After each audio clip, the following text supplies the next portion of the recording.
Oui, le plan de présentation, alors vous l'aurez compris, là, c'est sur le commerce électronique. Je vais d'abord dire quelques mots sur le CFRIO. C'est une organisation qui est parfois méconnue du grand public, même si nous fêtons l'année prochaine nos 25 ans d'existence.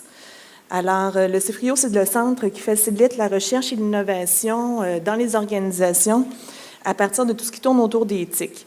Donc, on a un réseau de membres, de 150 membres et d'une soixantaine de chercheurs associés.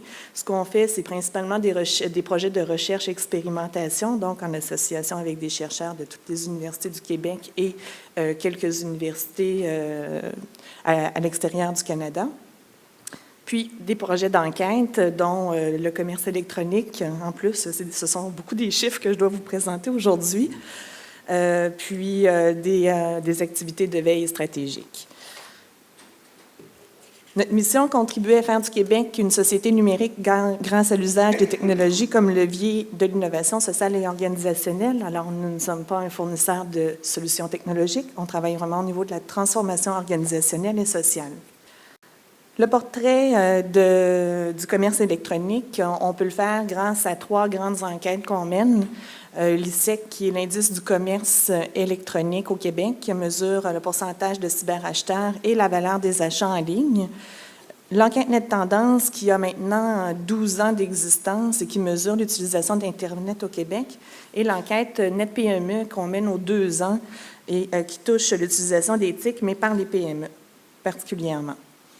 Alors, avant de faire le portrait au Québec de ce qui se passe, quelques données sur le commerce électronique au Canada.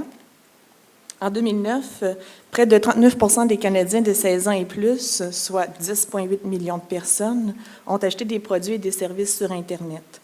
On voit qu'entre 2005 et 2009, là, c'est même pas 5 ans, ça a pratiquement doublé, là, autant dans le volume des commandes que dans la valeur de celles-ci. Le nombre, cette attestation présente, compare les commandes faites au niveau domestique et les commandes placées à l'international. Alors, c'est encourageant parce que les commandes domestiques sont plus élevées que les commandes qu'on fait à l'extérieur du pays et la croissance maintient là, cette tendance-là. eMarketer prévoit une croissance continue des ventes générées par le commerce électronique partout au Québec.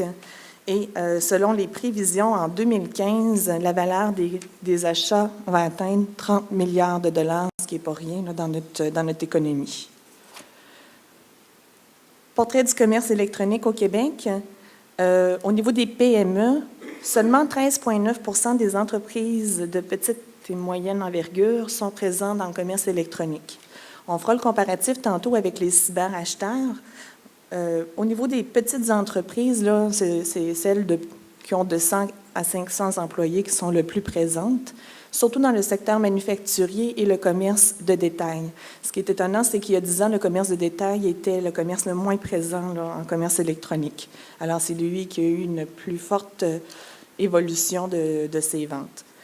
Au niveau des régions, on note que Montréal est évidemment là, en avance un petit peu, mais que les régions ressources sont plus présentes au niveau des PME que les régions de Québec. Ce que font les internautes québécois en commerce électronique, ils recherchent de l'information d'abord et avant tout, mais 43% des cyberacheteurs, des internautes, pardon, achètent, là, posent l'action d'acheter également là, par le commerce électronique. Le cyberacheteur québécois âgé de 55 à 64 ans est celui qui dépense le plus, en moyenne, évidemment, une moyenne de 295 $ par mois, là, tout âge confondu. 295 par mois, c'est une moyenne, là, et ça inclut la période des fêtes. Alors, c'est sûr que mensuellement, là, c'est un petit peu moins que ça.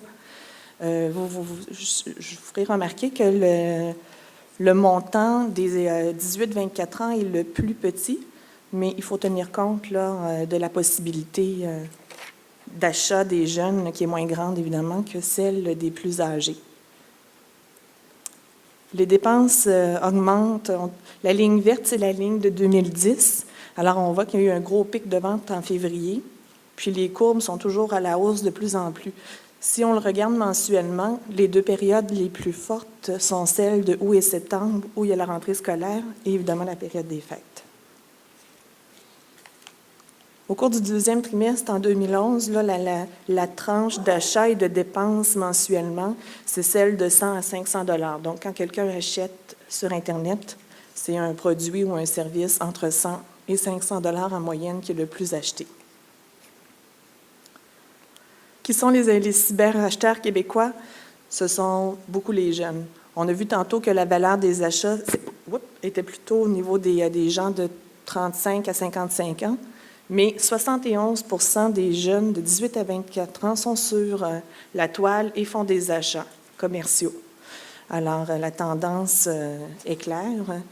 Ces jeunes-là vont grandir, vont acquérir une meilleure capacité d'investissement et d'achat. Alors, le commerce électronique, là, est bien ancré.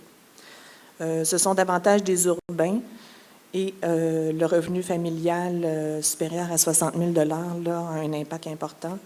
Plus le revenu familial est grand, plus il y a d'achats et plus les gens sont scolarisés, plus ils font d'achats. Pourquoi les Québécois achètent en ligne? La première raison, c'est pour gagner du temps. Donc, faire les transactions à distance plutôt que se déplacer. Avoir accès aux services en tout temps, là, si on pense aux services bancaires, entre autres, et le prix compétitif. Gagner du temps, si on compare entre 2010 et 2009, est en recul. Donc, de plus en plus, les Québécois sont séduits par d'autres caractéristiques du commerce électronique que le simple fait de gagner du temps. Évidemment, là, la disponibilité des produits devient de plus en plus importante. Ce qu'ils achètent, davantage de produits, de billets de spectacles, de divertissement, donc le hockey, les billets de cinéma, de danse, est en forte avance. Et il y a une corrélation avec le gain de temps, parce que quand on achète des billets sur Internet, on gagne du temps en les achetant, mais on gagne du temps aussi en arrivant au théâtre et aux principaux lieux de divertissement, parce qu'on n'a pas à faire les files. Voyages ou vacances, les voyages à rabais pour les vacances dans le Sud sont de plus en plus populaires. Le matériel informatique aussi. Et la musique et films, je vous ferai remarquer qu'il y a 33 % des achats qui sont la musique et le film. Alors, les gens ne font pas que télécharger et pirater, ils les achètent aussi. Et j'aimerais porter votre attention sur l'épicerie et les autres produits alimentaires qui sont en bout à la queue, mais qui étaient totalement inexistants il y a encore quelques années. Alors, on valorise de plus en plus les produits du terroir et c'est ce qui fait là, apparaître cet élément-là dans les éléments de dépenses. Perception sur la sécurité des achats est fortement corrélée avec les dépenses totales en ligne. Plus les gens perçoivent le commerce électronique comme étant sécuritaire, plus les dépenses augmentent. Okay. Les facteurs de succès, donc, on dit une stratégie numérique réfléchie et cohérente. C'est pas n'importe qui. On ne commence pas à faire du commerce électronique comme ça parce qu'on veut suivre la vague et la tendance. Il faut que ça fasse partie quand même d'un plan de communication et un plan d'affaires cohérent. Évidemment, ce qui aide beaucoup, c'est d'être présent dans les moteurs de recherche. Donc, l'indexation, les référencements, l'achat de mots-clés. Quand on tape notre entreprise sur Yahoo, on veut qu'il apparaisse vraiment dans les premiers. Parce que les gens ne vont pas voir dans les pages 20, 25, même au-delà de 2 pages. Je pense que c'est une très, très faible proportion des internautes. La présence sur les réseaux sociaux, ça prend de plus en plus de place. Les Facebook, LinkedIn et autres de ce monde. Et évidemment, le lien avec les autres modes de communication, être présent sur la toile, ça ne veut pas dire qu'on arrête toute autre action de communication et de stratégie d'affaires. Souvent, il faut faire des mariages, des jumelages, et il faut mesurer sa performance. Il faut vérifier les fréquentations de notre site Internet. Il faut tirer des conclusions. Est-ce que c'est en envoyant un courriel publicitaire que là, il y a beaucoup d'activités sur le site Internet et les gens posent l'acte d'acheter? Il faut voir ce qui se passe avec notre clientèle cible. Plusieurs sortes de stratégies d'affaires ont été identifiées par Dafou et Filiatro dans le marketing. On va les regarder rapidement. Le modèle d'affaires du publicitaire, c'est le modèle connu. Un site Internet vend des espaces publicitaires. Plus le site est fréquenté, plus l'espace publicitaire vaut cher. Donc, évidemment, Yahoo, Google et tout ça vendent leurs bannières cliquables à bon prix. Le courtier, c'est le site comme eBay qui met en relation les acheteurs et les vendeurs et qui garde une commission là, sur les achats qui sont faits. Alors, c'est son modèle d'affaires.